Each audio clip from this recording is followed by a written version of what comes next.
Hello students, welcome to your YouTube channel Physics and Biology. जी I am Devan Patel. Students, 12th class का term second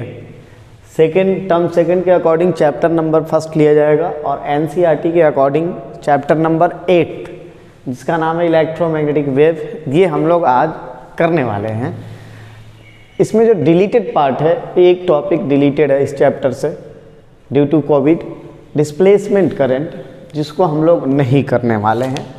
तो ये जो part है हमारा डिस्प्लेसमेंट करंट, इस पूरे चैप्टर में एक आता है डिस्प्लेसमेंट करंट, ये डिलीटेड है तो इसको हम लोग नहीं करने वाले हैं। ठीक है, बाकी चैप्टर बहुत सिंपल है, बहुत छोटा चैप्टर है। अगर आता है एग्ज़ाम में तो आप सिंपली इसको डील कर लेंगे। न्यूमेरिकल ज़्यादा चांसेज होता है इस चैप्टर से आने का। न्यूमेरिकल छोटे छोटे न्यूमेरिकल होते हैं, छोटा फार्मूला होता है, उस पर पुटिंग वैल्यू होता है, न्यूमेरिकल सॉल्व कर लेते हैं। ठीक है, तो हम लोग स्टार्ट करते हैं इलेक्ट्रोमैग्नेटिक वेव। सबसे पहले हम लोग इंट्रोडक्शन करते हैं। इंट्रोडक्शन करेंगे तो हमें आइडिया लग जाएगा कि हमें क्या करना है। ठीक है, तो आते हैं इंट्रोडक्शन पर। क्या है इसमें इलेक्ट्रोमैग्नेटिक वेव, तो क्या होता है इलेक्ट्रोमैग्नेटिक वेव, उसके बारे में देखते हैं। इलेक्ट्रोमैग्नेटिक वेव, ठीक है भाई, इसी के बारे में हम लोग स्टडी करना स्टार्ट करते हैं। ठीक, आप इसमें देखेंगे कि जो इलेक्ट्रोमैग्नेटिक है, जो ये इलेक्ट्रो है, यहाँ से यहाँ तक जो आपको दिख रहा है इलेक्ट्रो, इसका मीनिंग हम ऐसे कुछ सोचे कि ये एक इलेक्ट्रिक फील्ड है। तो इलेक्ट्रिक फील्ड, ठीक है भाई। और जो ये पार्ट आपको दिख रहा है यहाँ से लेकर यहाँ तक, ये वाला पार्ट, इसको हम ऐसा कुछ बोलेंगे कि मैग्नेटिक फील्ड। मैग्नेटिक फील्ड, इसका मतलब जो इलेक्ट्रोमैग्नेटिक वेव बनता होगा वो इलेक्ट्रिक एंड मैग्नेटिक फील्ड, इन दोनों से मिलकर बनता होगा। ठीक है, तो इलेक्ट्रोमैग्नेटिक वेव जो होता है बनता है इलेक्ट्रिक एंड मैग्नेटिक फील्ड। ठीक है, अच्छा कैसा इलेक्ट्रिक फील्ड, कैसा मैग्नेटिक फील्ड होता है, थोड़ा उसके बारे में देखते हैं। तो मान लीजिए आपका एक चार्ज है Q, ये जो चार्ज है Q, ये चार्ज और रेस्ट में है। हम ऐसा कुछ माने कि ये चार्ज रेस्ट में है। ठीक है, जब कोई चार्ज रेस्ट में होता है तो क्या बनाता है आपका, तो भैया बनाता है इलेक्ट्रिक फील्ड, जो हमने पढ़ लिया है। तो इलेक्ट्रिक फील्ड, इलेक्ट्रिक फोर्स, जो भी आप बोलिए, इलेक्ट्रिक फोर्स अगर वो रेस्ट में हो तो, ठीक है। अगर ये चार्ज जो है, यही सेम चार्ज अगर मोशन में आ जाता है, अगर मोशन में आ जाता है लेकिन यूनिफॉर्म मोशन हो, यूनिफॉर्म मोशन मतलब एस्केलरेटेड ना हो, एस्केलरेशन जीरो हो, वेलोसिटी कांस्टेंट हो। ठीक है, यही सेम चार्ज अगर यूनिफॉर्म मोशन में आता है तब फिर क्या बनेगा, तो भैया एक चीज़ बनता है जो हम बोलते हैं मैग्नेटिक फील्ड। मैग्नेटिक फील्ड बन जाता है। ठीक है भाई, इतना समझ में आया। ठीक है, उसके बाद यही सेम चार्ज अगर मोशन में आ जाए और हम बोलेंगे एस्केलरेटेड मोशन, एस्केलरेटेड मोशन में आ जाए, तो एस्केलरेशन मोशन हो रहा विद एस्केलरेशन, तब इसमें आता आपको इलेक्ट्रोमैग्नेटिक वेव।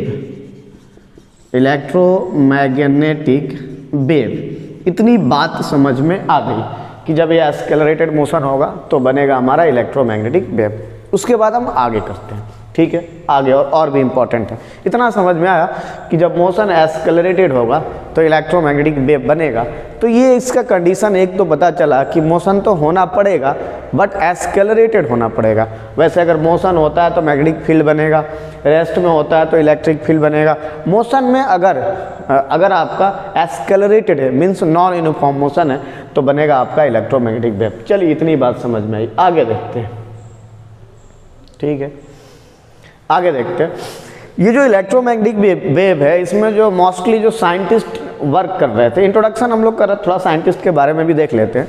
तो जो साइंटिस्ट थे उसमें एक साइंटिस्ट थे, सबसे पहले इसमें मैक्सवेल ने वर्क किया था। मैक्सवेल, सबसे फर्स्ट वर्क जो था मैक्सवेल ने किया था। मैक्सवेल का जो इक्वेशन था थोड़ा सा मॉडिफाइड करके हर्ट्स ने कर दिया। हर्ट्स ने थोड़ा सा मॉडिफाइड किया इसको और हर्ट्स ने उस एक्सपेरिमेंट को किया। ठीक है, मैक्सवेल के एक्सपेरिमेंट को क्लियर है। उसके बाद इसमें और भी साइंटिस्ट आए थे, जगदीश चंद्र बोस, जगदीश चंद्र बोस जी, जगदीश चंद्र बोस नाम से ही पता चल रहा है आपको बंगाल के होंगे, कोलकाता से थे ये जगदीश चंद्र बोस जी। इन्होंने भी एक्सपेरिमेंट किया था, थोड़ा शॉर्ट वेवलेंथ का इन्होंने किया था। Short wavelength approximately 25 mm to 5 mm का वो वेवलेंथ था, 25 mm टू 5 mm का वेवलेंथ था, तो जो शॉर्ट वेवलेंथ है। ओके, उसके बाद ये जो हर्ट्ज थे ना, इन्होंने फर्स्ट टाइम देखा था स्पार्क के फॉर्म में इलेक्ट्रोमैग्नेटिक वेव, फर्स्ट टाइम देखा था इन्होंने स्पार्क के फॉर्म में इलेक्ट्रोमैग्नेटिक वेव। पहले मैक्सवेल थे, उन्होंने कुछ एक्सपेरिमेंट किया, थोड़ा सा मॉडिफाइड करके हर्ट्ज ने एक्सपेरिमेंट किया, तो फर्स्ट टाइम उन्होंने इलेक्ट्रोमैग्नेटिक वेव स्पार्क के फॉर्म में देखा था। जगदीश चंद्र बोस जी, उन्होंने भी जगदीश चंद्र बोस जी उन्होंने भी एक्सपेरिमेंट किया था कोलकाता में, जो एक शॉर्ट वेवलेंथ का इलेक्ट्रोमैग्नेटिक वेव को डिटेक्ट किया था। ठीक है, फाइनली एक साइंटिस्ट का नाम था मैक्रोनी नाम था, उन्होंने लॉन्ग वेवलेंथ का डिटेक्ट किया, लॉन्ग वेवलेंथ का मैक्रोनी। ठीक है, तो साइंटिस्ट का नाम फाइनली जो थे हमारे मैक्रोनी साहब थे, मैक्रोनी। इन्होंने जो था लॉन्ग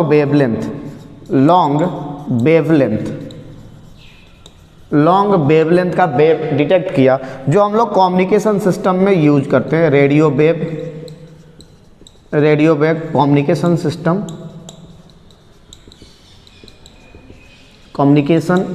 ये सारे इंट्रोडक्शन में भी हम लोग कर रहे हैं।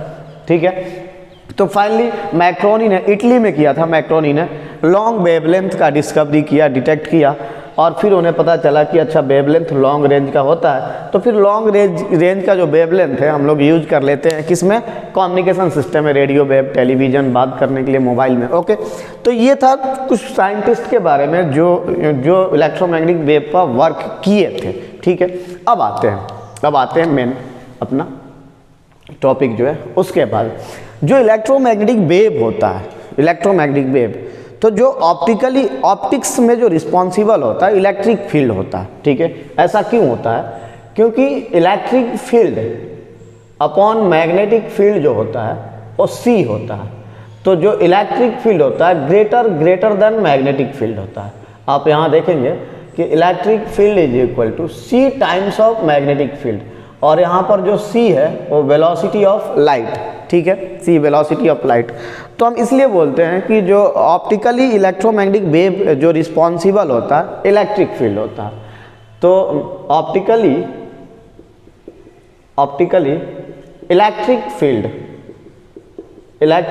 Field is responsible for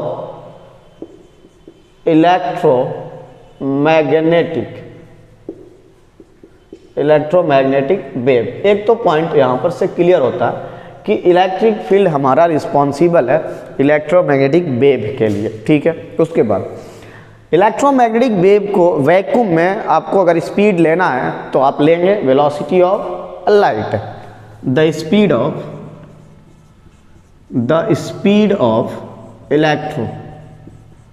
electromagnetic wave is taken as velocity of light c is equal to 3 into 10 to the power 8 meter per second in vacuum। ठीक है, ये भी बात क्लियर होता है। उसके बाद वेलोसिटी ऑफ इलेक्ट्रोमैग्नेटिक वेव ये भी बोल सकते हैं कि आप उसे रिस्पॉन्सिव उतना लेंगे जो उसको बना रहा होगा। जैसे आप बोलेंगे कि एक पार्टिकल है वाइब्रेट कर रहा है, तो जो वाइब्रेट कर रहा पार्टिकल जो उसकी वेलोसिटी होगी वही वेलोसिटी इलेक्ट्रोमैग्नेटिक वेव की होगी।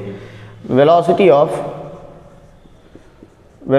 Of electromagnetic wave is taken as the velocity of vibrating particle, ठीक है। तो जैसे आपको बोलता है कि इलेक्ट्रॉन है वो वाइब्रेट कर रहा है, वेलोसिटी ये है, तो जो इलेक्ट्रॉन की वेलोसिटी होगी जो बना रहा है इलेक्ट्रोमैग्नेटिक वेव, वही हम ले सकते हैं। ये क्लियर बात होगी। उसके बाद और भी आगे बढ़ते हैं, स्टेप आगे बढ़ाते हैं, अब इंटरेस्टिंग लाते हैं, ठीक है। देखिए अब आगे ये चलता कैसे, प्रोपिगेट कैसे होता है, वो बातें करते हैं हम लोग। अब ये सारे इंट्रोडक्शन में चल रहा है। तो ये देखिए, ये मान लीजिए ये जेड डायरेक्शन है और ये एक्स डायरेक्शन है, और इधर मान लेता हूँ वाई डायरेक्शन, मानने पर आप जिसको मान ले एक्स वाई जेड। अब जो इलेक्ट्रोमैग्नेटिक वेव है ये बना रहा हूँ मैं, ये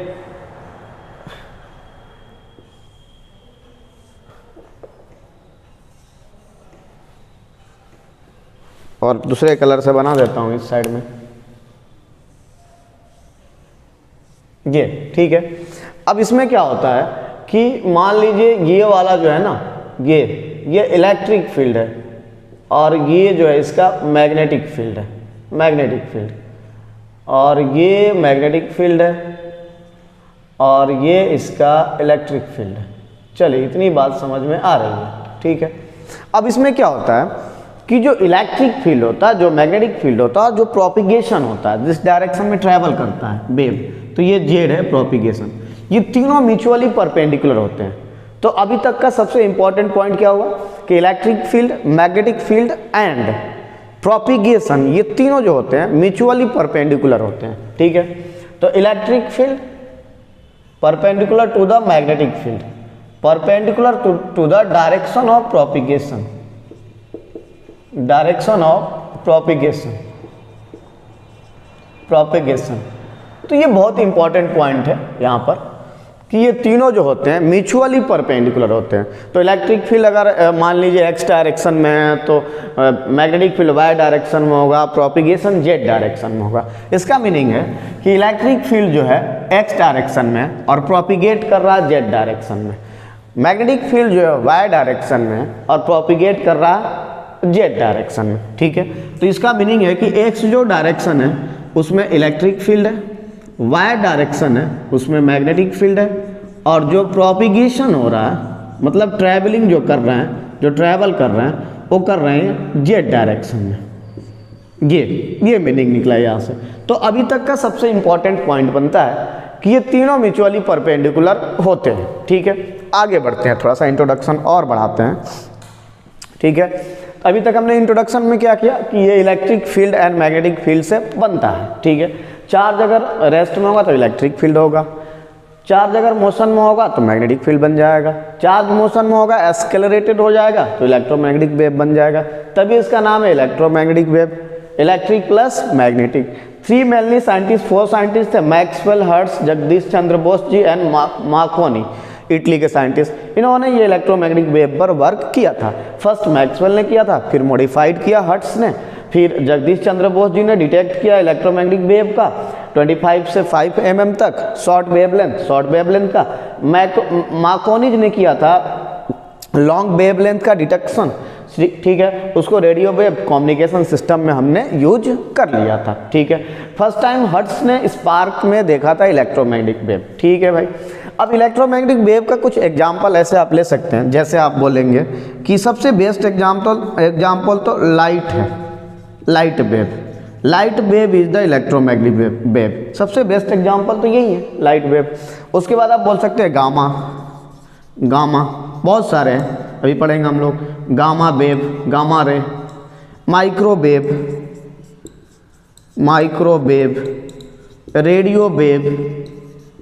रेडियो वेव, बहुत सारे हैं, अभी हम लोग करेंगे ETC, ठीक है। तो ये कुछ एग्जाम्पल्स हो गए इलेक्ट्रोमैग्नेटिक वेव के, ठीक है। इस साइड में आपको जो दिखा हुआ है कि जो रिस्पॉन्सिबल होता है इलेक्ट्रोमैग्नेटिक वेव का, वो इलेक्ट्रिक फील्ड होता है रिस्पॉन्सिबल, क्योंकि आपको दिख रहा है कि electric field is greater than magnetic field, C बहुत बड़ा क्वांटिटी है, 3 × 10⁸। ऐसा क्यों?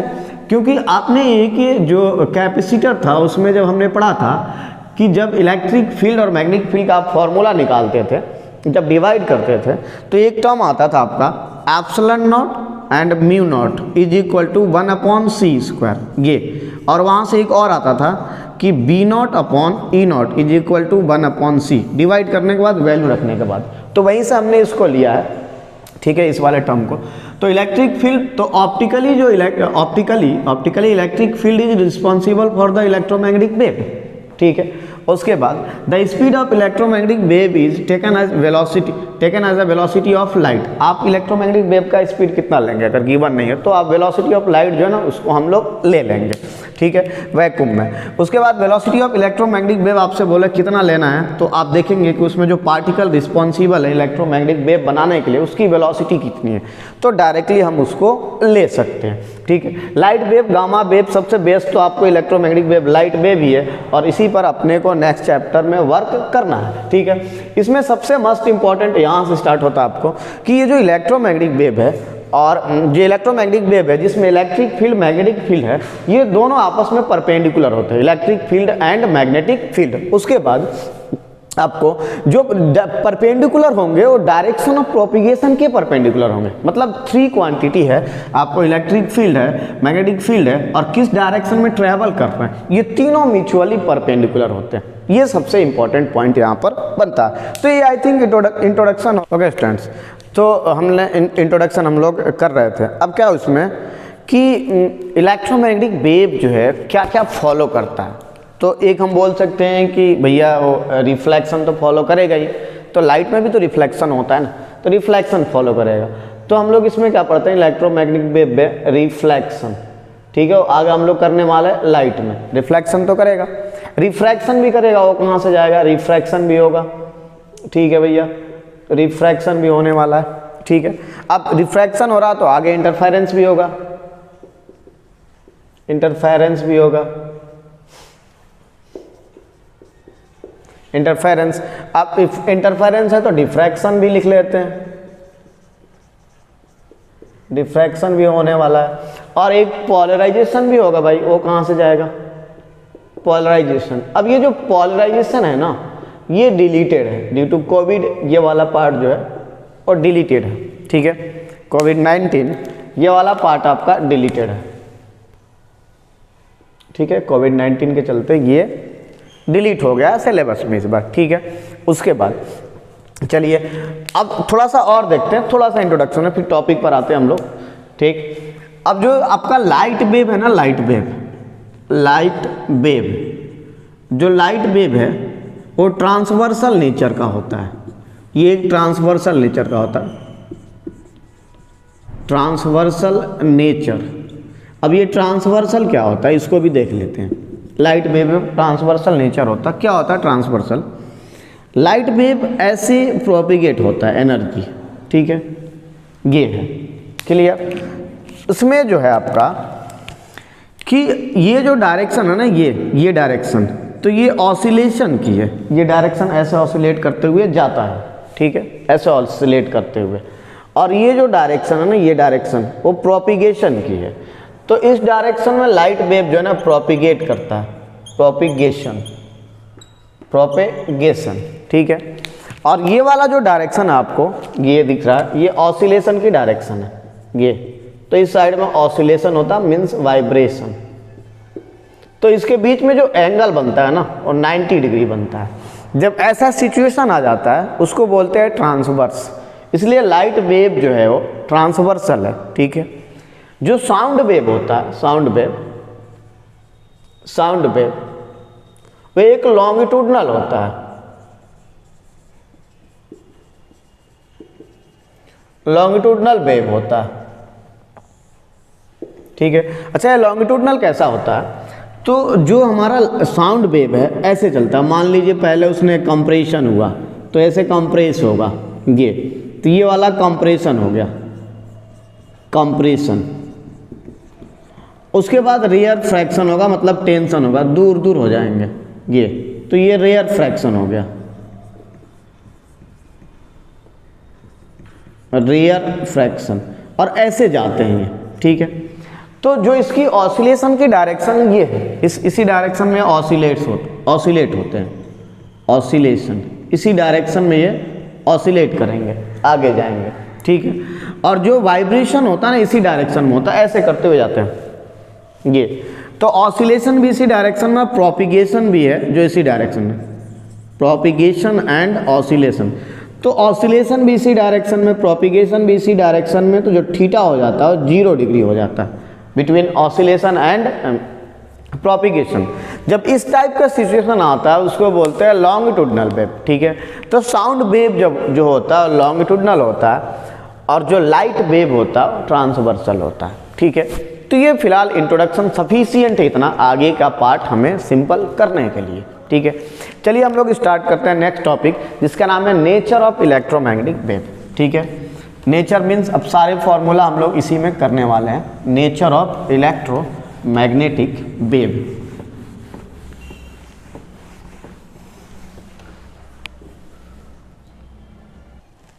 ओके, तो करने वाला हम लोग नेचर ऑफ इलेक्ट्रोमैग्नेटिक वेव। इसी में आपको फॉर्मूला आने वाला, ये लास्ट टॉपिक भी है, उसके बाद न्यूमेरिकल करेंगे, ठीक है। ये डिस्प्लेसमेंट करंट डिलीटेड है। ओके, क्या इसमें सबसे पहले डायग्राम देखते हैं, ठीक है। तो एक छोटा सा वही रिपीट कर रहा हूँ डायग्राम आपको, ग्राफ इसका ये इस डायरेक्शन में हमने क्या ले रखा था y। आपकी मर्जी है, जरूरी नहीं है ऐसा ही हो, तो आपको नोमेरिकली जो वैल्यू नोमेरिकल में देता है इक्वेशन अलग टाइप का होता है, तो कंफ्यूज नहीं रहेंगे कि सिर्फ ऐसा ही होता है, ठीक। अब हमने एक इलेक्ट्रोमैग्नेटिक वेव लेना है इस डायरेक्शन में, थोड़ा ऐसे कर लेंगे,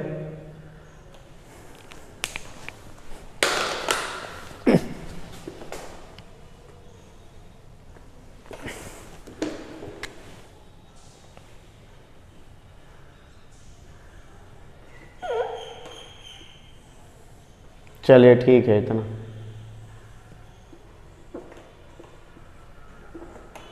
समझना है बस।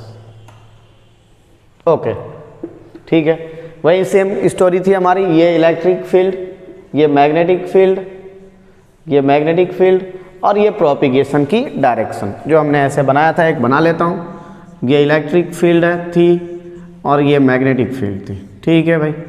चलिए अब क्या है इसमें, जो इसमें आपको इलेक्ट्रिक फील्ड है ना वो है तो वाई डायरेक्शन में, लेकिन प्रोपिगेट तो जेड डायरेक्शन में कर रहा, ठीक है।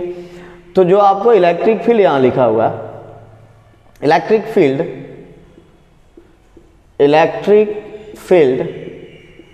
इज इन, यहाँ कर देता हूँ आपको वाई, ठीक है, is in Y direction and, अच्छा इसको x लिया था, इसको y, इसको z, ठीक है, गलत हो गया, इसको z लिया था, इसको x लिया था और इसको y लिया था, ठीक है।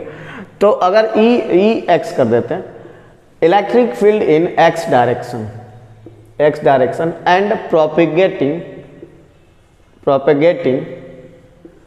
इन z डायरेक्शन, ठीक है, इतनी बात समझ में आई। उसके बाद जो इसमें by है, by मतलब मैग्नेटिक फील्ड इन y डायरेक्शन, तो मैग्नेटिक फील्ड जो है y डायरेक्शन में है, एंड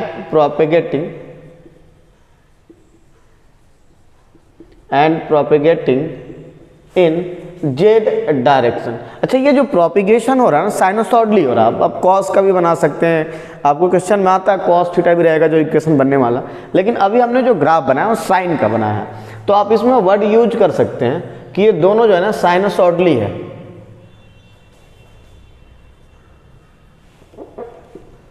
साइन दोनों है, आपको साइनोसॉइडली है, ठीक है। हमने क्योंकि साइन का ही बनाया, आपको जीरो से दिख रहा है, ठीक है। उसके बाद आते हैं इक्वेशन पर कि इक्वेशन क्या होता है। तो जो इसका इक्वेशन बनेगा आपको, इक्वेशन ये हमने 11th क्लास में ही पढ़ लिया था। जो इक्वेशन बनेगा, ई जो है आपका एक्स डायरेक्शन में था, तो बनेगा ई नॉट साइन का ग्राफ हमने लिया है के एक्स माइनस ओमेगा टी। अब यहाँ पर जेड है, तो आपके एग्जाम में क्वेश्चन में कुछ भी हो सकता है, तो हमने जेड डायरेक्शन लिया। और जो बी वाई बनेगा वो बनेगा बी नॉट साइन के जेड माइनस ओमेगा टी, ये दो इक्वेशन बनेंगे। अब थोड़ा देखते हैं इक्वेशन में क्या क्या है, ठीक है। जो इसमें आपको ये दिख रहा है ई नॉट बी नॉट, ये जो आपको पार्ट दिख रहा है ये ई नॉट, ये ई नॉट और ये बी नॉट, इसको हम बोलेंगे मैक्सिमम है, मतलब एम्पलीट्यूड है वो, ठीक है, एम्पलीट्यूड। तो यहाँ पर जो आपको ई नॉट और बी नॉट जो दिख रहा है वो एम्पलीट्यूड है, एम्पलीट्यूड जिसको बोलते हैं maximum, maximum E naught and maximum B naught, ठीक है। जेड डायरेक्शन में प्रोपिगेट कर रहा था इसलिए आपको जेड दिख रहा है। ओमेगा टी सब जानते हैं, ओमेगा है एंगुलर फ्रीक्वेंसी रेडियन पर सेकंड वाला, उसको हर्ट्ज में भी कन्वर्ट कर लेंगे, आगे हम देख लेंगे कैसे कन्वर्ट करते हैं, ठीक है। उसके बाद आपको ये साइन में कन्फ्यूजन करता है, अगर आपको पॉजिटिव जेड डायरेक्शन में जा रहा है तब तो यहाँ निगेटिव आ रहा होगा, लेकिन अगर आपको क्वेश्चन में यहाँ पर प्लस दिया है और यहाँ पर कुछ भी दिया हो एक्स वाई जेड, तो जैसे ही यहाँ पर आप प्लस देखेंगे इसका मतलब निगेटिव डायरेक्शन में जा रहा है, ठीक है।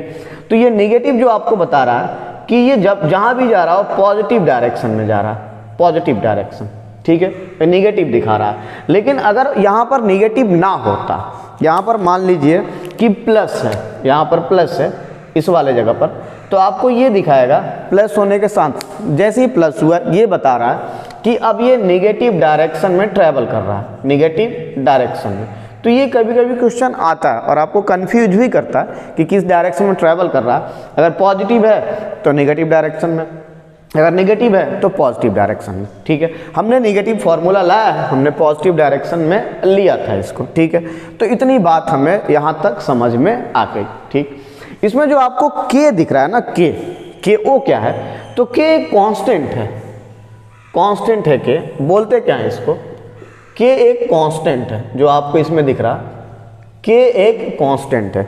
इसको प्रोपिगेशन कांस्टेंट भी बोलते हैं, प्रोपिगेशन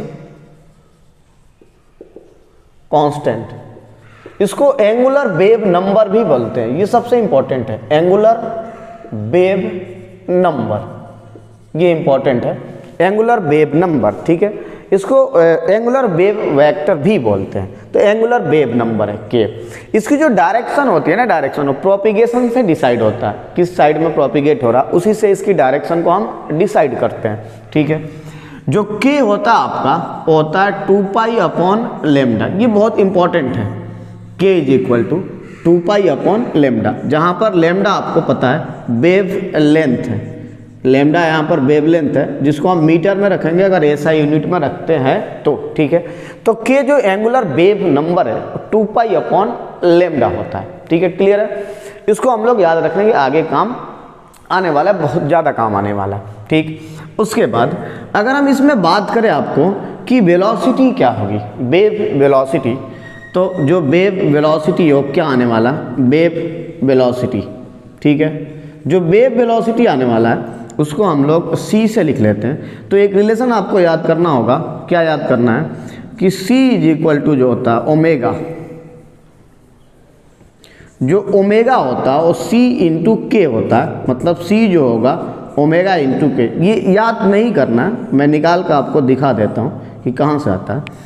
ये जो ओमेगा है इसको बोलेंगे angular frequency, angular frequency, angular frequency, जिसकी यूनिट हम रेडियन पर सेकंड में बात करेंगे, ठीक है। इतनी बात समझ में आ रही है। उसके बाद अब बोल रहे हैं कि आपको ये दिखाना है हमें कि आता कहाँ से है ये फॉर्मूला, तो उसको भी देख लेते हैं ये फॉर्मूला आया कहाँ से, कि जो वेलोसिटी है उसको हम कहाँ से निकालेंगे। तो यहाँ पर इतने छोटे से जगह मैं आपको दिखाता हूँ, ठीक। हमें एक रिलेशन पता है कि जो वेवलेंथ होता है ना, wavelength inversely proportional to the frequency होता है, या फ्रीक्वेंसी होता है inversely proportional to the wavelength, ठीक है। यहाँ से आप c अगर निकालते हैं तो आएगा लेमडा इंटू फ्रीक्वेंसी, ठीक है। उसके बाद एक और रिलेशन हमें पता है, वो रिलेशन क्या है कि जो ओमेगा होता है ना और 2 पाई अपॉन टी होता है, ये ओमेगा, ठीक है। उसके बाद जो ओमेगा होता है 2 पाई इंटू फ्रीक्वेंसी, क्योंकि 1 अपॉन टी होता है फ्रीक्वेंसी, 1 अपॉन टी क्या होता है, 1 upon T number of cycle पर सेकेंड, नंबर ऑफ साइकिल पर सेकेंड फ्रीक्वेंसी, तो 1 अपॉन टी हो गया हमारा फ्रीक्वेंसी, ठीक है। अब यहाँ से ओमेगा 2 पाई फ्रीक्वेंसी आ गया, तो जो फ्रीक्वेंसी होता है ओमेगा अपॉन 2 पाई हो जाएगा। अब यहाँ पर अगर हम रख ले लेमडा इंटू ओमेगा अपॉन 2 पाई, ठीक है, ये हो गया।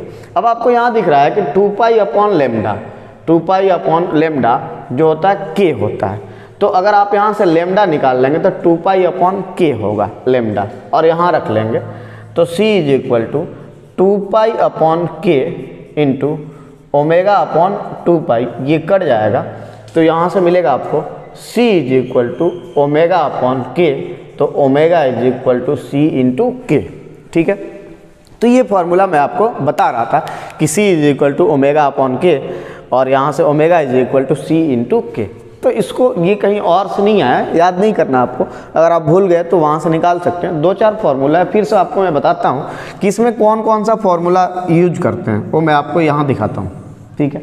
एक तो फार्मूला आपको omega is equal to 2 pi upon T, ठीक है, ये करेंगे। यही फार्मूला आपको आएगा omega is equal to 2 pi into frequency, क्यों? क्योंकि 1 अपॉन टी होता है frequency, number of cycle per second frequency होता है, तो ये आपको फार्मूला दिख जाएगा। इसके अलावा कुछ नहीं आएगा, एक के जो दिख रहा है आपको, k is equal to 2 pi upon lambda. अब ये जो आपको फार्मूला आएगा c is equal to omega upon k, इन्हीं सबसे चेंज करके आया है, ठीक है। उसके बाद अगर आपको चेंज करना होगा रेडियन पर सेकंड को हर्ट्स में, वो भी हम लोग कर लेते हैं। मतलब ओमेगा और फ्रीक्वेंसी, ये जो आपको दिख रहा है ये रेडियन पर सेकंड में, ये जो आपको दिख रहा है हर्ट्स में, ये जो आपको, ये भी फ्रीक्वेंसी है ये, लेकिन ये आपको रेडियन पर सेकंड में है, और ये भी एक फ्रीक्वेंसी है जो किसमें है, हर्ट्स में। तो अगर आपको फ्रीक्वेंसी निकालना होता ओमेगा अपॉन 2 पाई, है ना, तो आपको अगर रेडियन पर सेकंड को हर्ट्स में कन्वर्ट करना है तो 2 पाई से डिवाइड कर लेते हैं, ठीक है।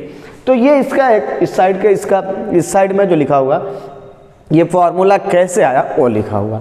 तो एक फॉर्मूला बहुत इंपॉर्टेंट आता है आपका, c is equal to omega upon k, velocity of the wave. अच्छा, और आगे देखते हैं क्या क्या फॉर्मूला आने वाला है, ठीक है। आगे आते हैं, इसको हटाते हैं।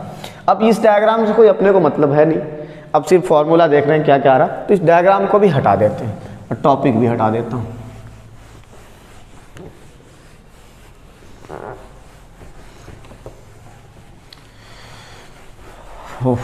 चलिए आगे देखते हैं, ठीक है। अब ये आ गया हमारा एक नया फॉर्मूला जो था हमारा सी का, ठीक। अब क्या है, अब बहुत इंपॉर्टेंट कुछ फॉर्मूला आने वाला, उसको भी देख लेते हैं, ठीक है। क्या क्या, एक और आपने एक इलेक्ट्रिक फील्ड और मैग्नेटिक फील्ड के फॉर्मूला से क्या देखा था कि जो ई नॉट होता है, पहले भी बता चुका हूँ, और जो बी नॉट होता है वो सी होता है, ठीक है। एक फॉर्मूला आया था, डिवाइड किया था तो सी आ गया था, ठीक।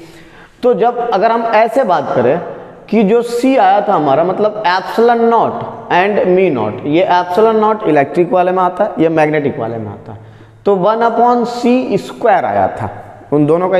अगर आप इसकी वैल्यू रखें, इसकी वैल्यू रखें, तो ये आ जाता है 1 अपॉन सी स्क्वायर। यहाँ से सी का फॉर्मूला बनेगा 1 upon under root epsilon naught and mu naught. ये भी बहुत ज़्यादा इंपॉर्टेंट है, ये आपका परमिटिविटी, ये आपका परमिएबिलिटी, जिसका वैल्यू हमें पता है, ठीक है। उसके बाद अब अगर ये मीडियम की बात कर ले कि नहीं मीडियम है, ये तो आपको एयर है, वैक्यूम है, तो अगर मीडियम की बात कर ले तो यही सी का फॉर्मूला बन जाएगा 1 upon under root epsilon medium and mu, तो ऐसे लिख लेंगे ये। तो ये कोई ज़्यादा टफ फॉर्मूला नहीं है, ये हमने पहले भी किया है। आप इलेक्ट्रिक फील्ड मैग्नेटिक फील्ड दोनों को डिवाइड करेंगे तो ये आ जाता है, दोनों का वैल्यू डिवाइड करेंगे तो ये आ जाता है। तो एक यहाँ पर रिलेशन मिल जाता है हमें electric field and magnetic field का एक रिलेशन, ठीक है। तो यहाँ लिख देता हूँ, relation in electric field and magnetic field. तो ये रिलेशन मिल जाता है, और ये रिलेशन आपको कि relation in permeability and permittivity और वेलोसिटी ऑफ वेव, ठीक है। इसमें वेलोसिटी ऑफ वेव है एंड वेलोसिटी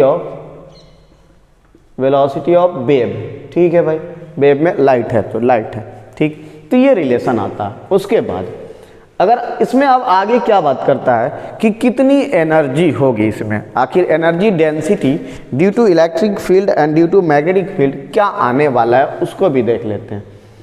तो एनर्जी, क्योंकि हमें एनर्जी वेव का है तो एनर्जी कितना हो जाएगा, energy density due to electric field.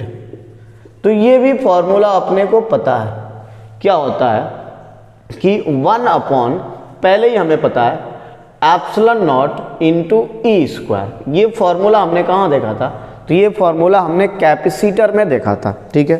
तो ये energy density due to electric field है, ठीक। उसके बाद energy density due to magnetic field. अब भैया मैं, क्योंकि ये वेव जो बना है due to electric field and magnetic field, तो दोनों की एनर्जी डेंसिटी, तो ये जो एनर्जी आने वाला half into B square upon mu naught, क्योंकि इसमें कांस्टेंट कौन सा यूज होता है, म्यू नॉट। ये रही एनर्जी की, क्योंकि हमने बोला था आपको इसमें क्या क्या अपने स्टडी करना है, एनर्जी है तो एनर्जी स्टडी करना हमें, ठीक है। उसके बाद अब ये बोला कि इसमें मोमेंटम भी होगा, भाई मोमेंटम भी आएगा, फोर्स भी आएगा। तो मोमेंटम कितना आएगा, ये सेकंड पॉइंट था हमारा, ठीक है। अब बता रहा है इसमें कि अब मोमेंटम क्या होगा, मोमेंटम, क्योंकि ये सारी घटना इसमें होने वाली, इसको P से लिख लेंगे, ठीक है। जो मोमेंटम P होगा आपका energy, total energy upon C। अब ये नया फॉर्मूला आपको दिख रहा है, यहाँ पर U जो है, U वो टोटल एनर्जी है, U जो है आपका टोटल एनर्जी, तो जो भी एनर्जी हमारा आएगा टोटल वो है, ठीक। अब ये आपको फॉर्मूला कुछ न्यू दिख रहा है मोमेंटम का, तो अगर हम देख लेते हैं फॉर्मूला रॉन्ग है कि राइट है, एक बार चेक कर लेते हैं, ठीक। मोमेंटम का यूनिट आपको पता है कि जो मोमेंटम होता है मास इंटू वेलोसिटी होता है, तो ये आएगा kg मीटर पर सेकेंड लेफ्ट साइड का। जो राइट साइड का यूनिट है U अपॉन C, U का मतलब जूल और C का मतलब मीटर पर सेकेंड। ये जूल का मीनिंग होता है न्यूटन मीटर, और एक सेकेंड है और एक मीटर है, और ये कट गया तो इसका आएगा आपका न्यूटन सेकेंड, ठीक है। उसके बाद आपको पता है इम्पल्स है, चेंज ऑफ मोमेंटम, है ना। चलिए हम चेक कर लेते हैं। न्यूटन का kg मीटर पर सेकेंड स्क्वायर, और यहाँ से सेकेंड ये कैंसिल हो गया, तो आपको आ गया kg मीटर पर सेकेंड, ये भी kg मीटर पर सेकेंड है, मतलब ये करेक्ट है फॉर्मूला।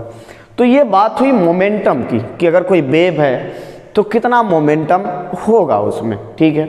ये तो मोमेंटम की बात होगी। अब आगे देखते हैं, ठीक है। मोमेंटम के आगे अगर इसमें मोमेंटम है तो ये फोर्स भी लगा सकता है। अभी मैंने आपको बोला था कि इसमें सारी चीज़ें स्टडी करना है, तो फोर्स भाई कितना होगा वो देख लेते हैं हम लोग, कि अगर ये मोमेंटम इसमें आ रहा है तो ये भैया फोर्स भी अप्लाई कर सकता है, ठीक है। तो कितना अप्लाई कर सकता है फोर्स, उसके बारे में देखते हैं, F, ठीक है। अब F के लिए हमें पता है मोमेंटम पर यूनिट टाइम, शायद यही फॉर्मूला था, हाँ यही है, force into time impulse change of momentum, ठीक है। तो ये हो गया हमारा F upon P upon T, ये फोर्स निकला, ठीक। मोमेंटम तो हमने पहले ही निकाल लिया, ठीक। अगर आप इसको भी चेक करना चाहते हैं तो कर सकते हैं। मोमेंटम होता है kg मीटर पर सेकेंड, और एक सेकेंड, तो ये आ गया आपका kg मीटर पर सेकेंड स्क्वायर, जो है आपका मास इंटू एक्सेलरेशन। तो ये F का फॉर्मूला आ गया, ठीक। अब फाइनली एक और फॉर्मूला है जिसको हम लोग आगे करते हैं, और आपको फॉर्मूला है कि इंटेंसिटी कितना होगा, ठीक है। मस्ट इंपॉर्टेंट फॉर्मूला, इंटेंसिटी कितना होने वाला, ठीक है। इंटेंसिटी ऑफ द वेव, ठीक है, I। तो ये जो I होता है ना इंटेंसिटी, ये क्या होगा, तो ये होता है एनर्जी पर यूनिट एरिया पर यूनिट टाइम। ऐसे आप समझे कि यहाँ पर अभी लाइट, अभी व्हाइट बोर्ड पर लाइट का इंसिडेंस हो रहा है, मतलब इंसिडेंट हो रही है, तो लाइट कितने एरिया में इंसिडेंट हो रही है, कितना एरिया है इसका, और कितने टाइम में जो इंसिडेंट होगी वो बन जाएगा आपको इंटेंसिटी। तो हम बोलते हैं लाइट की इंटेंसिटी कम है, ज़्यादा है। कम का मीनिंग है कि कम आ रही है, मतलब एरिया ज़्यादा है फिर भी लाइट कम है। और ज़्यादा का मीनिंग है कि इंटेंसिटी ज़्यादा का, एरिया छोटा है फिर भी लाइट ज़्यादा आ रही है। जैसे आप ऐसे एग्जांपल लो कि हम अगर सन को देखते हैं ऐसे सन को, तो अब क्या है कि जो हमारा पीपल का साइज है वो छोटा करना पड़ता है क्योंकि इंटेंसिटी ज़्यादा है ना लाइट की, तो सफिशियंट लाइट छोटे साइज में ही आ जाता है। लेकिन अगर हम डार्क रूम में आ जाए तो पीपल के साइज को इंक्रीज करना होता है, आई करता है, क्योंकि डार्क रूम में इंटेंसिटी कम है तो उसको बड़ा करना पड़ता है ताकि रे सफिशियंट आ जाए ताकि हम देख लें। तो ये हमारा इंटेंसिटी, ठीक। ये भी बहुत इंपॉर्टेंट फॉर्मूला है, energy per unit area and पर यूनिट टाइम, ये। और आई थिंक ये लास्ट फॉर्मूला है इंटेंसिटी का, ठीक है। इस फॉर्मूला को अगर हम कन्वर्ट करें तो थोड़ा आप ऐसे कुछ समझे, ऐसे कि ये एनर्जी पर यूनिट टाइम होता है पावर, एनर्जी पर यूनिट टाइम पावर होता है एरिया, ठीक है। तो आप ऐसे भी बोल सकते हैं कि यहाँ पर U/T जो है वो आपका है पावर होता है, हम जानते हैं, अरे work done per unit time power ही तो होता है ना, ये। तो ये फॉर्मूला बन जाएगा। अच्छा, अगर इस फॉर्मूला को अगर अब और भी चेंज कर ले तो इंटेंसिटी का और एक फॉर्मूला आता है, हाफ एप्सिलॉन नॉट E²C। ये लास्ट फॉर्मूला है इस पूरे चैप्टर का, ठीक है, लास्ट फॉर्मूला है पूरे चैप्टर का। आप एक बार फॉर्मूला देख लीजिए, चैप्टर फिनिश्ड हो गया, ओके। ये मैं आपको एक बार रिपीट कर देता हूँ क्या क्या हमने बताया। हमने यहाँ से स्टार्ट किया था, ये मस्ट इम्पॉर्टेंट है। हमने दो फॉर्मूला हमें पता है, एक E0 का एक B0 का, फर्स्ट टर्म में हमने स्टडी कर लिया। उन दोनों को डिवाइड करेंगे तो C आता है। ये हम करते हैं, अगर वैल्यू रखते हैं तो 1/c² के इक्वल आता है। तो यहाँ से हम लोग C निकालेंगे, बहुत इंपॉर्टेंट है C निकालने का, वेलोसिटी ऑफ द वेव, ठीक है। एक C और भी हमारा फॉर्मूला आया हुआ था, ठीक है। अगर मीडियम की बात करें तो ये होगा। मोमेंटम का नया हमने फॉर्मूला बना लिया U/C, और चेक करके देख भी लिया कि ये सही है कि नहीं है, ठीक है। तो ये यूज करेंगे इसमें मोमेंटम के फॉर्मूले में। ये U जो आपका टोटल एनर्जी लेंगे जो जूल में आएगा। उसके बाद अगर हम बात करेंगे एनर्जी डेंसिटी, इलेक्ट्रिक फील्ड जो है उसका कितना कंट्रीब्यूशन है, तो ये फॉर्मूला आपका हाफ एप्सिलॉन नॉट E²। और अगर हम ये बोले कि इसमें मैग्नेटिक फील्ड का कितना कंट्रीब्यूशन है, तो हाफ B²/μ0, ठीक है। उसके बाद अगर बात करें फोर्स, क्योंकि ये इलेक्ट्रोमैग्नेटिक वेव है तो सब जब सारी चीज़ें हम स्टडी कर रहे हैं कि मोमेंटम है आपको उसके बाद एनर्जी है तो फोर्स भी लगेगा, तो मोमेंटम है तो फोर्स लगेगा। तो फोर्स की बात करें तो force is equal to P/T, ये मोमेंटम P/T ये होता है फोर्स। इंपल्स वाले फॉर्मूला से आप निकाल सकते हो कि F/T इंपल्स होता है चेंज ऑफ मोमेंटम। यूनिट से भी हम चेक करेंगे तो करेक्ट फॉर्मूला। इंटेंसिटी क्या होता है कि लाइट कितने एरिया में कितने टाइम में कितनी आ रही है उसको बोलते हैं intensity. I is equal to U/AT। U/T को हम पावर बोलते हैं, एनर्जी पर work done per unit time power होता है, पावर अपॉन एरिया। अगर हम इसको इस फॉर्मेट में लिखे तो I is equal to half epsilon naught E² into C, ठीक है। तो ये लास्ट इसका का फॉर्मूला है। ये चैप्टर पूरा आपका चैप्टर जो है फिनिश्ड हो गया, छोटा चैप्टर था। अब इसमें क्या न्यूमेरिकल आता है, ठीक। तो हम लोग NCERT का न्यूमेरिकल करते हैं और आपको कॉन्फिडेंस आ जाएगा कि कैसे अब इस चैप्टर को कैसे एग्जाम में डील करना है। मैक्सिमम चांस है न्यूमेरिकल ही आने का। तो नेक्स्ट वीडियो में मैं आपको न्यूमेरिकल अपलोड करूंगा होल NCERT का।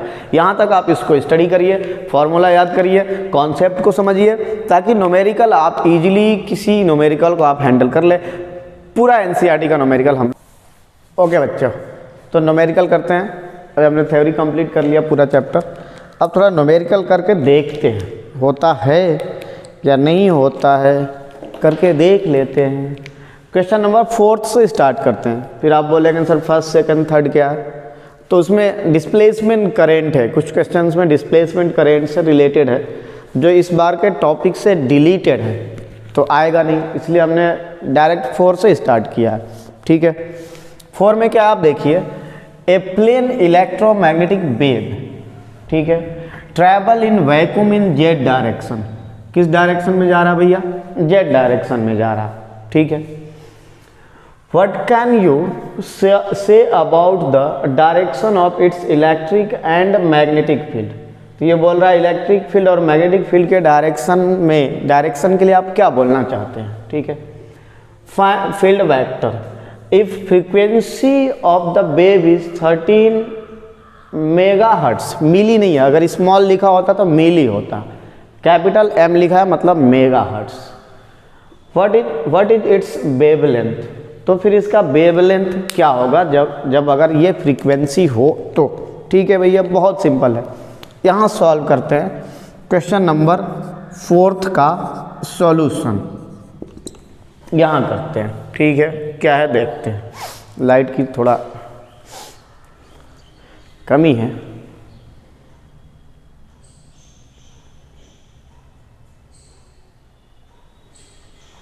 ठीक है, ठीक है। तो देखिए क्वेश्चन नंबर 4 का सबसे पहली बात कि अगर जेड डायरेक्शन में उसकी प्रोपिगेशन है, जेड डायरेक्शन में अगर प्रोपिगेशन हो रहा है, जेड डायरेक्शन में अगर प्रोपिगेशन है तो इसमें से एक बचा x और एक बचा y। ठीक है, एक बचा y और x। तो हमने क्या पढ़ा था, x डायरेक्शन में इलेक्ट्रिक फील्ड होगा और y डायरेक्शन में मैग्नेटिक फील्ड होगा। y डायरेक्शन में मैग्नेटिक फील्ड होगा, इन दोनों में से आप चेंज भी कर सकते हैं। ठीक है, तो हमें क्या पता चला क्वेश्चन नंबर 4 में कि जो इलेक्ट्रिक फील्ड की डायरेक्शन होगी उसको हम लोग x डायरेक्शन लेंगे, y भी ले सकते थे, और जो मैग्नेटिक फील्ड की डायरेक्शन होगी उसको हम लोग y डायरेक्शन लेंगे, और ये दोनों z डायरेक्शन में प्रोपिगेट हो रहे हैं, और ये दोनों जो है ना वो परपेंडिकुलर होंगे, परपेंडिकुलर होंगे to the propagation, to the propagation. Electric field perpendicular to the magnetic field, ये भी बात ट्रूथ है। ठीक है, तो ये हो गया क्वेश्चन नंबर फर्स्ट पार्ट का आंसर कि आप डायरेक्शन के बारे में क्या बोलना चाहते हैं।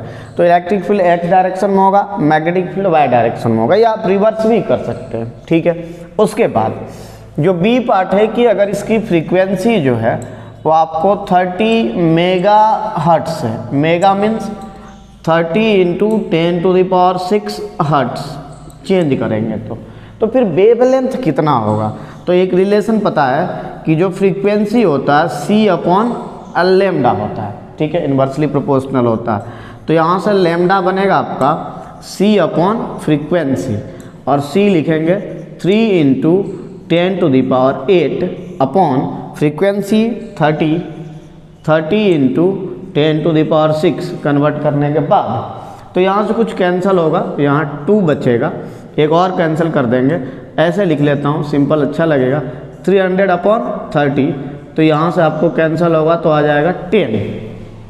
ठीक है, तो इसका आंसर आएगा आपको 10। क्या निकालना था, लैम्डा, मीटर में होगा SI यूनिट तो मीटर में आएगा। तो फर्स्ट का आंसर आ गया आपको 10। ठीक है, फर्स्ट का आंसर आया आपका 10। क्लियर है। सेकंड करते हैं। फर्स्ट क्लियर है, कोई डाउट नहीं है, होना चाहिए इसमें। Z X Y, Z direction में देखो आप प्रोपिगेशन है तो एक्स वाई में electric field and magnetic field होगा, परपेंडिकुलर होंगे। ये रिलेशन पता है, यहाँ से हमने फ्रीक्वेंसी निकाल लिया। ठीक, आगे का क्वेश्चन करते हैं। एक मिनट, आगे का क्वेश्चन करते हैं। क्वेश्चन नंबर नेक्स्ट 2, ये हमने कर लिया। क्वेश्चन नंबर 4 हटा देता हूँ इसको। अब हमारे पास डिजिटल बोर्ड नहीं है बच्चों, इसलिए एक बार लिख लेता हूँ मैं क्वेश्चन, उसके बाद करता हूँ सॉल्व। और इसको भी हमने कर लिया तो इसको भी हटा देते हैं, यहाँ कर लेंगे अब, उसके बाद फिर स्पेस बचेगा तो कर लेंगे। चलिए क्वेश्चन नंबर 2। ठीक है, a radio can tune on any station in a 7.5 megahertz, मतलब क्या दिया हुआ है, फ्रीक्वेंसी दिया हुआ है। ठीक है, और कहाँ से कहाँ, फ्रीक्वेंसी 1 से लेकर फ्रीक्वेंसी 2 तक। Band, what is the corresponding wavelength band. तो सिंपल है, क्वेश्चन नंबर 5 का सॉल्यूशन, इसके करस्पॉन्डिंग आपको वेवलेंथ निकालना है। तो 5 का सॉल्यूशन क्या बनेगा, वही सेम फॉर्मूला कि वेवलेंथ इज इक्वल टू c/फ्रीक्वेंसी। तो 1 तो यहाँ से 3 आ गया आपका, c आ गया 3 × 10⁸, और वेवलेंथ 1 आपको दिया है 7.5 × 10⁻6 हर्ट्स में आ गया। उसके बाद लैम्डा 2 बनेगा आपका c/फ्रीक्वेंसी 2। तो c तो वही आपका 3 × 10⁸ अपॉन फ्रीक्वेंसी 2 इज 12 × 10⁻6 हर्ट्स। थोड़ा सिंप्लीफाई करेंगे तो फिर ये कटेगा आपका, 2 बचेगा यार, 300/75, एक और जीरो लगा लिया इस पॉइंट के लिए, 2030। थोड़ा सा सिंप्लीफाई करेंगे तो 25 3 जा आ गया आपका। ये डायरेक्ट कट भी जाएगा लेकिन मैं 25 से कर रहा हूँ, 75, 25 1 जा 25, 5 बचा 50, 25 5 जा 0, यहाँ से काटेंगे तो 40 बचेगा आपका, 40 आ गया लैम्डा वन मीटर में, ठीक है। इसको थोड़ा सिंप्लीफाई करेंगे तो फिर वहीं आपका 2 आएगा यहाँ पर, और 300/12, ठीक है। तो 12 2 जा 24, 60 बचेगा, 60, 12 5 जा 60, ठीक है, मीटर। तो यहाँ से आपका रेंज आ गया 25 मीटर टू 40 मीटर, उसका रेंज होगा वेवलेंथ का। ये आंसर आ गया 25 metre to 40 metre wavelength range, ठीक है। आप देख लीजिए 25 metre to 40 metre wavelength range, ठीक है। अब करते हैं क्वेश्चन नंबर 6, ठीक है। क्वेश्चन नंबर 6, इसको भी हटाते हैं। क्वेश्चन नंबर 6, अब ये हमारे किसी काम का नहीं रहा, इसको हटा देते हैं, ठीक है। क्वेश्चन नंबर 6 क्या है, देखिए। ए charge particle oscillate about it's mean equilibrium position with A frequency of this 10 to the power 9 hertz. What is the frequency of the electromagnetic wave. तो अभी हमने थ्योरी में आपको पढ़ाया था कि जो आपको फ्रीक्वेंसी लेना है, सेम लेना है, चार्ज पार्टिकल जो ऑसिलेट कर रहा है सेम लेना है। तो 6 का आंसर आएगा सेम, कितना आएगा, सेम है चार्ज पार्टिकल। 6 का आंसर आएगा सेम एज चार्ज पार्टिकल। तो कितना चार्ज पार्टिकल है, 10 to the power 9 हर्ट्ज। यही आंसर बन जाएगा आपका कि सेम होगा, ठीक है। जितना चार्ज पार्टिकल का फ्रीक्वेंसी है उतना ही बनेगा उसका, ठीक है, क्लियर है। आगे आता है क्वेश्चन नंबर 7 पर।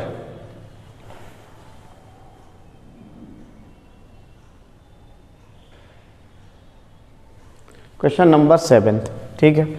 चलिए 7th नंबर करते हैं। 7th नंबर में क्या है वो देखते हैं हम लोग।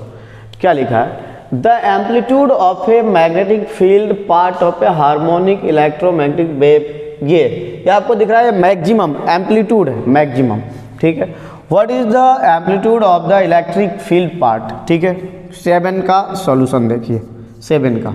तो इसमें क्या है कि आपको B0 गिवन है, जो मैक्सिमम है 510 into 10 to the power -9 Tesla, मतलब नैनो टेस्ला में गिवन है, ठीक है। तो 10 to the power -9 टेस्ला, ठीक। अब बोल रहा है कि इलेक्ट्रिक फील्ड कितना होगा, निकालना है क्या आपको। तो आपको बता रहा है E0 कितना होगा। यहाँ लिखा है कि what is the amplitude of electric field, नहीं एम्पलीट्यूड मतलब मैक्सिमम इलेक्ट्रिक फील्ड, मतलब ये वाला। आप देखिए अगर ऐसे बात करें तो E = E0 sign kx - ωt, यहाँ z लेते थे और यहाँ x, आपकी मर्जी। तो ये आपसे पूछ रहा है E0 पूछ रहा है, ठीक है। तो एक रिलेशन हमें पता था, वी नो दैट, हम जानते हैं वी नो दैट कि E0 अपॉन जो B0 होता है ना वो C होता है। तो यहाँ से E0 जो आने वाला C इंटू B0, और C क्या आपका 3 इंटू 10 to the power 8, और B0 कितना है तो गिवन है आपका 510 into 10 to the power -9, 10 to the power -9, ठीक है। थोड़ा सिंप्लीफाई कर लेंगे, ये कैंसिल हो जाएगा, यहाँ 1 बचेगा, 1 नीचे आ जाएगा, इससे कैंसिल हो जाएगा। तो बनेगा आपका 3 इंटू 51, तो ये 3 5 3 या 15, 153, ठीक है, इलेक्ट्रिक फील्ड। और इलेक्ट्रिक फील्ड की यूनिट क्या है, न्यूटन पर मीटर लिखिए, या आप यहाँ से लिखिए F = QE, न्यूटन पर कूलम, या वोल्ट पर मीटर, सॉरी वोल्ट पर मीटर। यहाँ से V = E dl, E = V/dl, volt पर मीटर। ये हो गया आपका 153 क्वेश्चन नंबर 7 का आंसर। अब लास्ट क्वेश्चन करते हैं हम लोग, ठीक है। लास्ट क्वेश्चन हटा दो इसको। चलिए अब लास्ट क्वेश्चन करते हैं, बहुत ज़्यादा इंपॉर्टेंट है लास्ट क्वेश्चन, उसको करके देखते हैं। अब ये सारे हम हटाते हैं, किसी काम का नहीं है। अब ये जो लास्ट क्वेश्चन है ना, इसी में थोड़ा सा हमें लेबर करना है, बाकी सिंपल क्वेश्चन था, ठीक है, बेसिक क्वेश्चन थे। क्वेश्चन नंबर अभी का लास्ट, ठीक है। चलिए देखते हैं क्या बोल रहा है कि suppose that the electric field amplitude of an electromagnetic wave, वही एम्पलीट्यूड दिया हुआ है E naught, and that of frequency is, ये फ्रीक्वेंसी दिया हुआ है। ठीक, फर्स्ट पार्ट में आपको क्या निकालना है, डिटरमाइन बी नॉट ओमेगा के एंड लेमडा, ये सारी चीज़ें आपको निकालना है पार्ट फर्स्ट में। ठीक है, कैसे निकालेंगे, ठीक है भैया। ए हम कैलकुलेट कर रहे हैं एक पार्ट का, जो ई नॉट अपॉन वी नॉट का फॉर्मूला था, ई नॉट अपॉन बी नॉट और सी था। ठीक है, ये बना। यहाँ से अपने को बी नॉट निकालना है, बी नॉट, तो B naught is equal to E naught upon c, ये बना, ये बी नॉट निकालना था। ई नॉट आपको दिया हुआ था, ई नॉट आया 120 और सी है 3 इंटू 10 टू द पावर 8, ये। ठीक है, थोड़ा सिंप्लीफाई करेंगे, थोड़ा सा सिंप्लीफाई करेंगे तो क्या बनेगा देखते हैं, एक minute.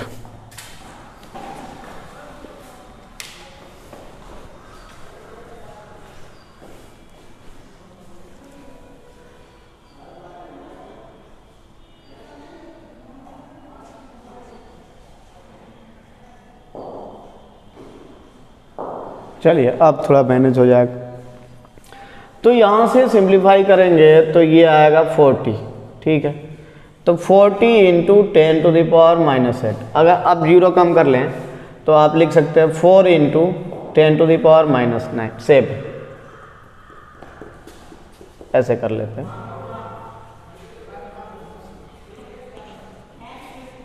44 into 10 to the power -7। ठीक है, ये हो गया। अगर ऐसे लिख लेते हैं नैनो टेस्ला भी, इससे अच्छा लगेगा। 400, एक जीरो यहाँ बढ़ा लेते हैं, इंटू 10 टू द पावर -9, इसको हटाते हैं तो आपको आ जाएगा 400 नैनो टेस्ला। ये एक आ गया आपका 400, इसको हटा देते हैं, इस फॉर्मेट में लिख लेते हैं नैनो टेस्ला में, थोड़ा अच्छा लगेगा। तो एक जीरो हमने एक्स्ट्रा लगा लिया, तो फिर यहाँ हमने -9 भी तो कर लिया। ठीक है, तो ये आ गया आपका ए का फर्स्ट पार्ट। ठीक, अब बारी बारी से लेमडा के वगैरह सब निकालते हैं, देखते हैं क्या आएगा। ठीक है, अब आपको पता है कि जो फ्रीक्वेंसी होता है ना, वो होता है सी अपॉन लेमडा। तो अगर आप यहाँ से लेमडा निकाल लें तो सी अपॉन फ्रीक्वेंसी आएगा। ठीक है, इसमें जो सी है वो वेलोसिटी ऑफ वही wave light 3 into 10 to the power 8, और फ्रीक्वेंसी दिया हुआ आपका 50 mega hertz mean 10 to the power 6 hertz. ठीक है, अगर आप सिंप्लीफाई करें तो आएगा आपका 300, ये कट जाएगा, और नीचे आएगा 50, तो यहाँ से 6 आएगा आपको, लेमडा निकाल रहे थे तो 6 मीटर आएगा। ठीक है, तो एक ये आंसर हो गया, एक, और एक ये वाला आंसर आपका आ गया 400 नैनो टेस्ला। ठीक है, दो आंसर आ गया हमारा, 6 मीटर और 10। ठीक है, मैं इस साइड से लिख रहा हूँ, शैडो आ रहा है इसलिए। उसके बाद क्या इसमें है कि अब आपको इसमें लेमडा, बी नॉट, ओमेगा और के निकालना है। ठीक, क्या निकालना आपको अच्छा लगता है वो डिपेंड करता है। Omega is equal to 2 pi upon T होता है, मतलब 2 पाई इंटू फ्रीक्वेंसी बोल रहा है। ठीक है, 2 pi into 1 upon T frequency होता है, 2 पाई इंटू फ्रीक्वेंसी। फ्रीक्वेंसी इसमें दिया हुआ था बच्चों, फ्रीक्वेंसी दिया था 50 इंटू 10 टू द पावर 6। तो यहाँ से अगर हम सिंप्लीफाई करें तो 100 pi into 10 to the power 6, मतलब अगर हम ऐसे बात करें 3.14 इंटू 10 टू द पावर 8, ये आंसर आ जाएगा रेडियन पर सेकेंड, रेडियन पर सेकेंड। ये भी एक आंसर आ गया। और किसका आंसर है आपका, तो ओमेगा का, ओमेगा भी निकाल लिया। ठीक है, शैडो आ रहा था इसलिए मैं उस साइड से लिख रहा हूँ, तो ये ओमेगा आ गया। चलिए अब तो इस साइड लिखना ही पड़ेगा ये। उसके बाद क्या बात करते हैं कि एक पार्ट इसमें बचा हुआ है, ये आपको के निकालना है। तो के जो होता है ना, के होता है 2 पाई अपॉन लेमडा। अब सारी चीज़ें निकली हुई है, 2 पाई, लेमडा हमने निकाला हुआ है। कहाँ निकाला था हमने लेमडा, कहाँ गया भैया लेमडा, कितना आया था 6 मीटर, तो 6 metre.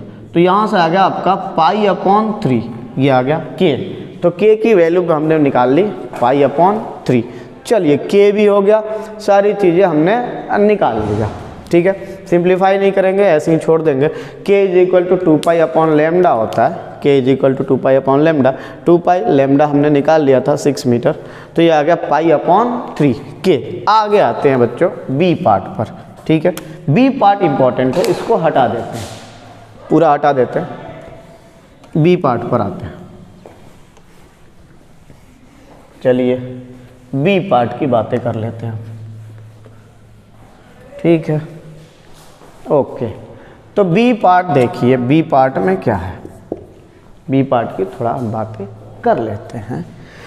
Find expression for E and B, मतलब आपको क्या निकालना है, E is equal to E naught sine, अगर के एक्स है कुछ भी ले कोई दिक्कत नहीं, K X minus omega T, and B is equal to B naught sine K X minus omega T. आपको दो इक्वेशन निकालना है, ठीक है। अगर आप यहाँ जेड लिखे तो जेड भी लिख सकते हैं, बता चुका हूँ, कोई इशू नहीं है, आपको इक्वेशन बताना है, ठीक है। अब देखते हैं, बात करते हैं इक्वेशन कैसे बनेगा। अभी हमारा जो है ना ई नॉट, ये जो बी नॉट है ना वो निकला हुआ था। बी नॉट कितना आया था, तो मैं आपको बता दूं, बी नॉट कितना आया था, 400 नैनो टेस्ला, यहाँ लिखना पड़ेगा ताकि उसको यूज कर ले। 400 नैनो टेस्ला मतलब 400 into 10 to the power minus 9 tesla, ये आ चुका है, इसको यूज करना अपने को, ठीक है। आगे आते देखते हैं।